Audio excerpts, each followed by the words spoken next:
அனைவருக்கும் வணக்கம். இன்றைய யோகா பகுதியில் நம்ம பார்க்கக்கூடியது நம்மளோட இடுப்பு பகுதிக்கு தளர்வுக்காக நம்ம பார்த்துட்டு இருக்க போகிறோம். ஒரு சுலபமான 2 பயிற்சிகள். இது பெரியவங்களும் செய்யலாம், சிறியவர்களும் பண்ணுங்க, நடுத்தர யார் வேணாலும் செய்யலாம். அது எப்படி பண்ணுறதுன்னு பார்க்கலாம் வாங்க. பயிற்சி 1. இது படுத்த நிலைமையில நம்ம பண்ண போகிறோம்.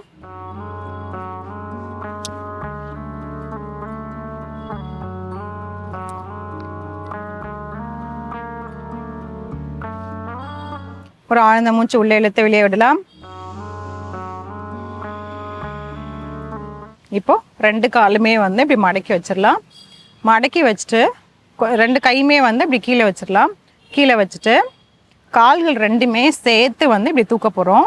தூக்கிட்டு ஓரளவுக்கு இது, அதாவது இந்த பக்கம் 90 டிகிரி, இந்த பக்கம் இப்படி இந்த மாதிரி இருக்கணும். பார்த்தோம்னா நமக்கு ஒரு 7 இருக்கிற மாதிரி தெரியும். ரொம்ப நம்ம இந்த வயிற்றுக்கிட்ட இப்படி கொண்டு வர வேண்டாம். ஓரளவுக்கு இப்படி வச்சுருந்தாலே போதும்.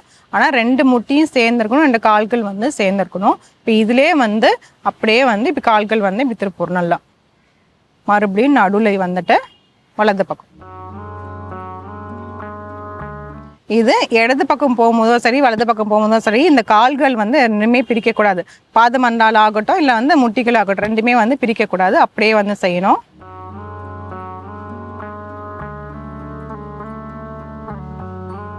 இது செய்யும் போது என்ன ஆகும்னு பார்த்தீங்கன்னா, நம்மளோட இடுப்பு பகுதியில் ரொம்ப ஸ்டிஃபாக இருக்குது, அந்த மாதிரி இருக்குது, என்னால் ஆசனங்கள் சரியாக செய்ய முடியலன்னா இந்த மாதிரி பண்ணும்போது ஸ்ட்ரெச்சஸ் பண்ணிவிட்டு அதை அடுத்ததுக்கு நம்ம ஆசனாக்கு போய்க்கலாம்.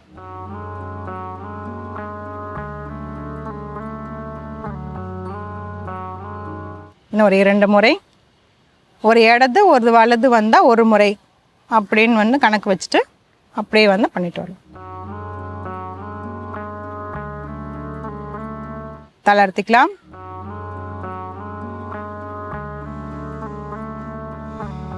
ஒரு ஆழ்ந்த மூச்சு உள்ளே இழுத்து வெளியே விடலாம். செய்யும் போது கால் கொஞ்சம் முட்டி வலிக்கிற மாதிரி தான் இருக்கும். ஏன்னா நம்ம பெண்ட் பண்ணிகிட்டே பண்ணுறதுனால அது அப்படி இருக்கும். அது பண்ணிவிட்டு நம்ம அப்படியே இப்படி இடது வலது பண்ணும் போது பார்த்திங்கன்னா, இந்த இடத்துல அந்த இடுப்பு பகுதியிலேருந்து இந்த தொடைப்பகுதி கால்கள் எல்லாமே நல்லா தளர்வாயிடும். இப்போ பயிற்சி 2 பார்த்துடலாம். பயிற்சி 2ல் ஒரு 2 விதம் இருக்குது. ஃபஸ்ட்டு பேசிக் பண்ணிவிட்டு அதுக்கப்புறம் அடுத்த லெவலுக்கு நம்ம போகலாம். இதிலே இப்போ கால்கள் மடக்கி வச்சுட்டு கைகள் 2ம் இந்த குதிகாலை தொடுற மாதிரி வச்சுட்டு, இப்போது நம்ம மார்ச் பாஸில் எப்படி காலை தூக்கி வைப்போமோ அது மாதிரி நம்ம வைக்க போகிறோம். அதாவது வலது கால் எடுத்து இப்படி கீழே வைக்க போகிறோம், இடது கால் எடுத்து கீழே. உங்களுக்கு கொஞ்சம் நல்லா இப்படி கிட்ட வந்துச்சுன்னா, அதாவது இந்த தொடையோட மேல் பகுதி வயிற்றுக்கிட்டே இப்படி வந்துச்சுன்னா நல்லா கொண்டு வரலாம். கொண்டு கால்கள் கீழே வைக்க போகிறோம்.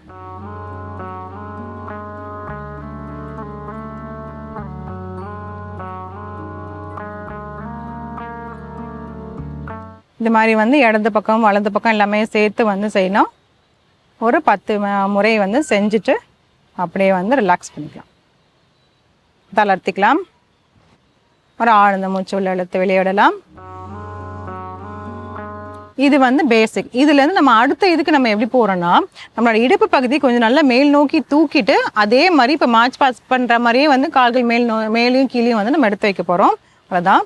அதனால் அதுக்கு தான் அந்த ஃபஸ்ட்டு அந்த பேசிக் செஞ்சு முடிச்சுட்டு பழகிட்டு அதுக்கப்புறமேட்டு நம்ம இதுக்கு வர மாதிரி இருக்கும். கைகள் அதேமாதிரி வச்சிடலாம்.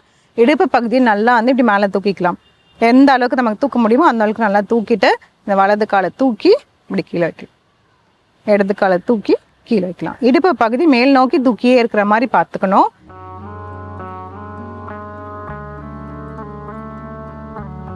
வலது இடது வலது இடது.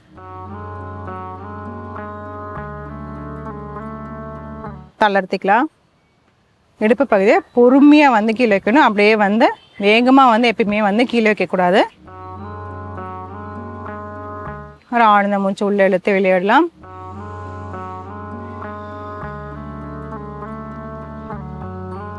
இதுலேருந்து நமக்கு அப்படியே மாற்று ஆசனம் பண்ணுற மாதிரி இருந்துச்சுன்னா முன்னோக்கி குனியலாம். கால்கள் நீட்டிட்டு அப்படியே இப்படி ஃபார்வர்ட் பெண்ட் பண்ணலாம். அப்படி இல்லைன்னா பாலாசனம் பண்ணுறதுனாலும் பண்ணிக்கலாம். இதில் கைகள் மேல் நோக்கி தூக்கிட்டு இப்படி வரும்.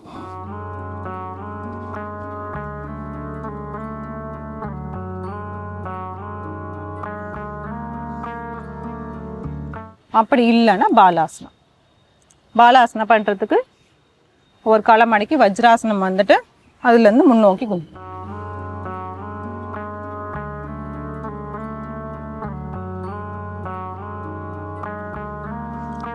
தளர்த்திக்கலாம்.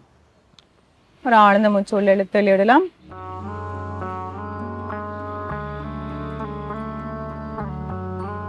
இந்த மாதிரி பயிற்சிகள்லாம் செய்யும் போது நம்மளோட இடுப்பு பகுதி நல்லாவே வந்து தளர்வு அடைஞ்சிரும்.